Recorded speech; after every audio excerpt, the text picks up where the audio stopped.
Ever downloaded an app, one that like promises to make your life easier, and it just ends up making you want to chuck your phone across the room? I've been there. We've all been there. And it's like, why? Why is this so hard? Right. And it turns out a lot of it comes down to how well those apps are designed with the user in mind or not. Yeah, and that's what we're diving into today. We are talking all about user requirements in software development. Because who wants to build something nobody wants to use? Exactly. We've got some really interesting material to dig into. Yeah, we do. Excerpts from Build Products That People Love. Always a good goal, right? Absolutely. We've got the transcript from this industry-leading user requirements course.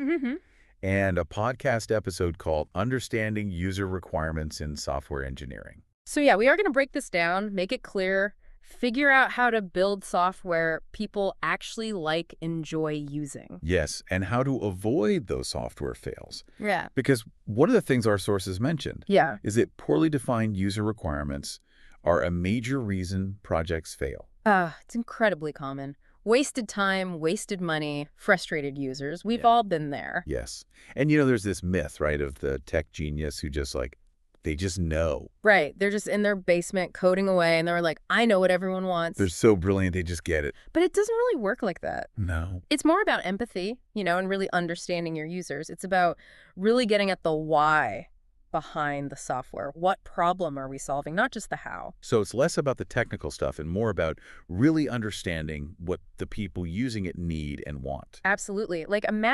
Think about building a language learning app. Okay. A user requirement might be, as a user, I want to track my progress so I can stay motivated. Right. That's focusing on what the user wants to get out of it. Then the developers, they can figure out the technical how-to later.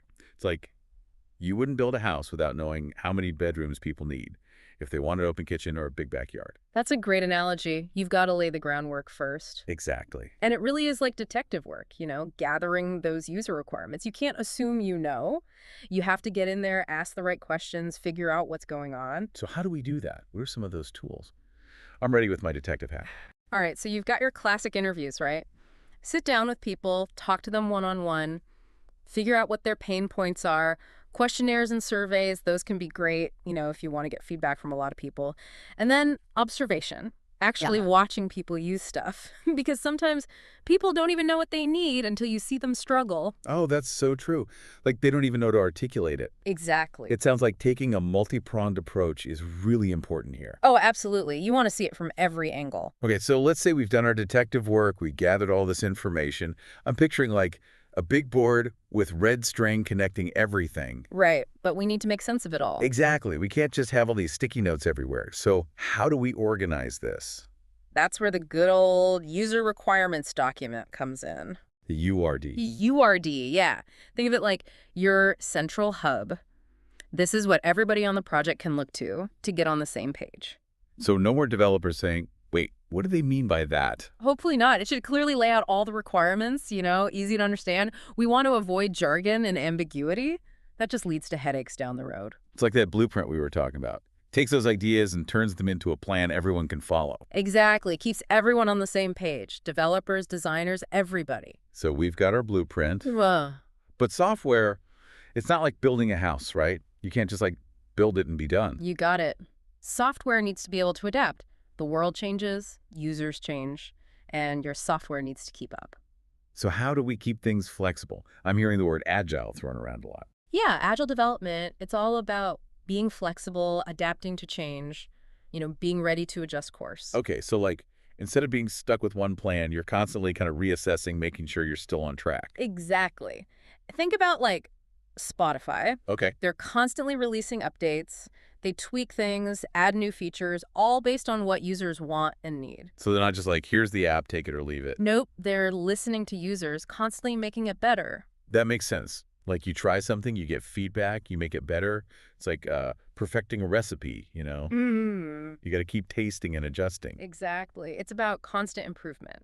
Now, speaking of real-world examples, there's this case study we came across, Heathrow Airport, Terminal 5. Oh, yeah. I think I remember reading about this. Weren't there massive baggage issues? Yeah. On opening day, it was a disaster. Thousands of bags delayed or lost.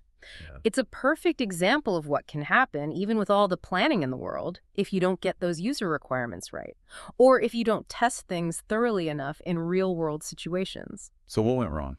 Well, the terminal itself, it was designed to be this amazing traveler experience, Okay. spacious, efficient, all the latest technology, and for the most part, they pulled it off.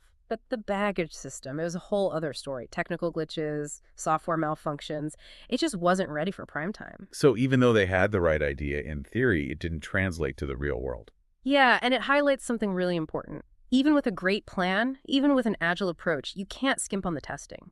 You've got to see how things work in the real world, with real users, and be ready to make changes. That makes sense. So where does that leave us then? What's the big takeaway for, those of us who aren't building airports or music streaming apps? It's about you, right? It's about empowering you as a user. Because when you understand these principles, you're not just stuck being frustrated, you can actually do something about it. Okay, so instead of just complaining about an app, I can actually figure out what's wrong and articulate it in a way that's actually helpful. Exactly. Let's say you're using that project management app, right? Yeah. And it takes you like 5 clicks just to schedule one meeting. Oh, the worst. Been there. The worst. But knowing what we know now about user requirements, you could say, hey, as a user, I need a faster way to schedule meetings, maybe a one-click option or something. You're not just complaining, you're giving them valuable feedback. You're speaking their language. Exactly. So it's about understanding that software isn't perfect. It's made by people, and sometimes they don't get it right.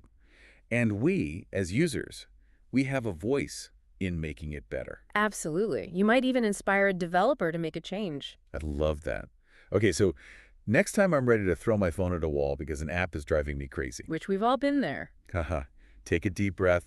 Think back to this conversation. Think about those user requirements. What problem is this app supposed to be solving for me? And is it actually doing that? And if not, how can I articulate that? And you know what? Yeah. You might be surprised what happens when you start giving that kind of feedback. It's like we're not just along for the ride anymore. We can actually help steer the ship. That's what it's all about. I like it. Well, that brings us to the end of our deep dive into the world of user requirements in software development. We covered a lot of ground. We did, from why user needs matter to how to gather them, document them, and even adapt them as things change. And hopefully this gives everyone listening, whether you're building software or just using it, a better understanding of what goes into creating a great user experience. And maybe even empowers you to speak up and make a difference. Exactly. So the next time you're using an app or a website, think about those user needs. And don't be afraid to share your thoughts. Your feedback matters. All right, that's all for today's deep dive. Until next time, keep exploring, keep questioning, and keep those user needs top of mind.